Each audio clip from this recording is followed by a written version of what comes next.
warahmatullahi wabarakatuh. Perkenalkan, nama saya Fitri Fatimah, NIM 2122012261, semester 6B, Prodi Pendidikan Agama Islam.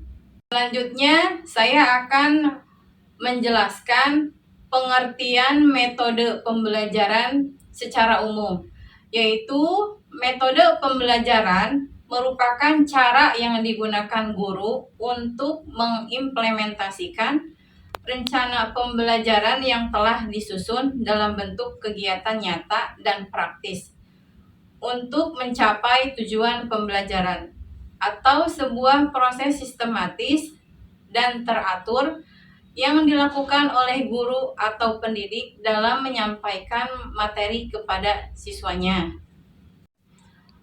Kemudian yang kedua yaitu fungsi metode pembelajaran secara umum.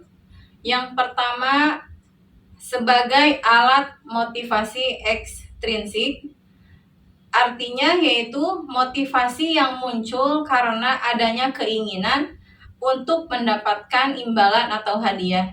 Imbalan atau hadiah ini bisa berupa pujian, penghargaan, uang, atau barang tertentu. Yang kedua, strategi pembelajaran, yaitu cara-cara yang dipilih untuk menyampaikan materi pembelajaran dalam lingkungan pengajaran tertentu, meliputi sifat, lingkup, dan urutan kegiatan yang dapat memberi pengalaman belajar kepada siswa. Fungsi yang ketiga yaitu alat untuk mencapai tujuan. Sebuah alat supaya siswa bisa mencapai tujuan belajar, sebab penyampaian materi yang tidak memperhatikan metode dalam pembelajaran maka dapat mengurangi nilai kegiatan belajar mengajar tersebut. Selain itu, guru juga menjadi kesulitan saat menyampaikan materi yang siswanya kurang termotivasi saat belajar.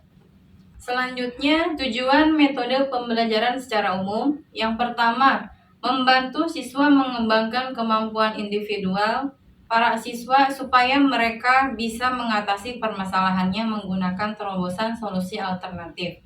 Yang kedua, membantu kegiatan belajar mengajar agar pelaksanaannya bisa dilakukan menggunakan cara terbaik.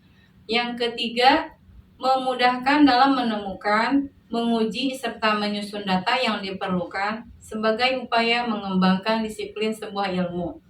Yang keempat, mempermudah proses pembelajaran dengan hasil terbaik agar tujuan pengajaran bisa tercapai. Yang kelima, menghantarkan suatu pembelajaran ke arah ideal secara cepat, tepat, dan sesuai harapan. Yang keenam, proses pembelajaran bisa berjalan dengan suasana yang lebih menyenangkan serta penuh motivasi sehingga siswa mudah memahami materi. Selanjutnya kita masuk ke metode pembelajaran berbasis kasus atau case study. Pengertiannya yaitu merupakan salah satu metode pembelajaran aktif yang menggunakan tipe diskusi kasus atau permasalahan pelajaran yang akan dipelajari, yang merangsang siswa untuk selalu berpikir kritis dalam upaya menyelesaikan kasus yang diberikan, mulai dari perumusan masalah, pengumpulan data, pengelolaan data, analisis data, sampai melahirkan kesimpulan. Metode ini memfokuskan siswa mengenai situasi nyata kasus atau contoh yang mengharuskan siswa untuk mengambil tindakan dan menyimpulkan manfaat yang dapat dipelajari. Kemudian langkah-langkah pembelajaran berbasis kasus atau case study itu ada 6 poin. Yang pertama, bisa menyampaikan tujuan dan motivasi siswa belajar. Yang kedua, menyajikan informasi dan menyampaikan materi. Yang ketiga, mengorganisasikan siswa ke dalam kelompok.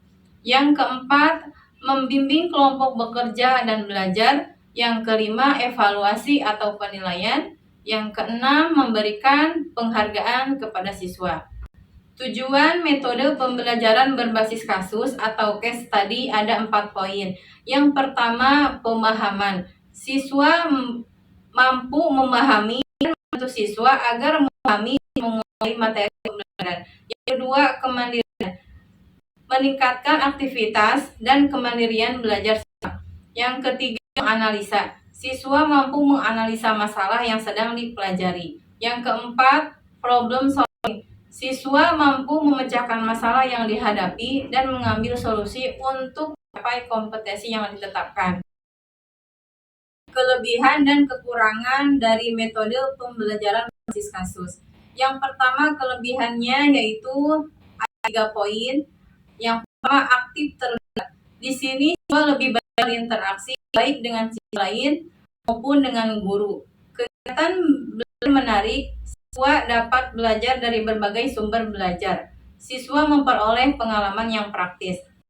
Yang kedua, diskusi bersama. Di sini siswa banyak bertanya tentang materi pelajaran, memberikan bantuan jika diperlukan, dan mendiskusikan apa yang mereka dipelajari untuk meningkatkan pemahaman dan melakukan pemecahan permasalahan yang sedang dipelajari.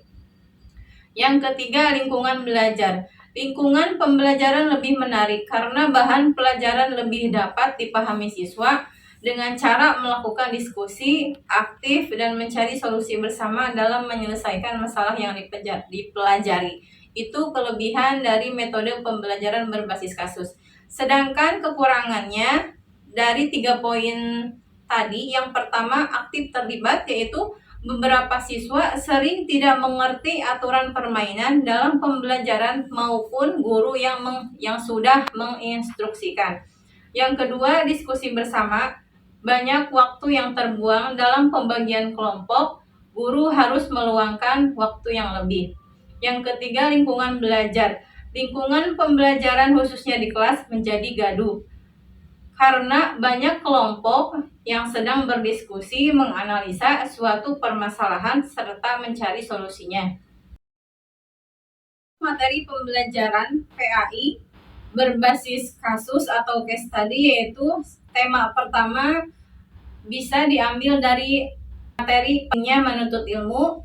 Yang kedua, menjaga kebersihan dan melestarikan lingkungan hidup. Yang ketiga, berperilaku terpuji. Yang keempat, adab terhadap orang tua dan guru. Mengadakan diskusi perkembangan siswa melalui metode pembelajaran berbasis kasus atau case study. Saat kita berdiskusi, saya akan membagi menjadi beberapa kelompok kecil. Dalam kelompok tersebut dipersilakan untuk mendiskusikan materi pentingnya menjaga kebersihan dan melestarikan lingkungan hidup perspektif Islam. Dan berbasis kasus yaitu diantaranya tertib membuang sampah atau limbah, yaitu tidak membuang sampah sembarangan karena dampak negatif akibat membuang sampah sembarangan ialah menjadi banjir. Yang kedua, pemanfaatan limbah. Memanfaatkan hasil limbah atau plastik kertas bisa diolah dengan kreativitas membuat barang yang lebih produktif. Yang ketiga, menjaga kebersihan lingkungan. Menjaga kebersihan lingkungan dengan tujuan agar hidup sehat dan bersih sehingga tidak terjadi kerusakan di muka bumi. Terima kasih telah mengikuti resume dari metode pembelajaran berbasis kasus atau case study. Semoga apa yang sudah dijelaskan bisa dipahami dan diterapkan dalam proses kegiatan belajar mengajar dan bisa disesuaikan dengan materi serta bahan ajar yang akan disampaikan kepada siswa. Assalamualaikum warahmatullahi wabarakatuh.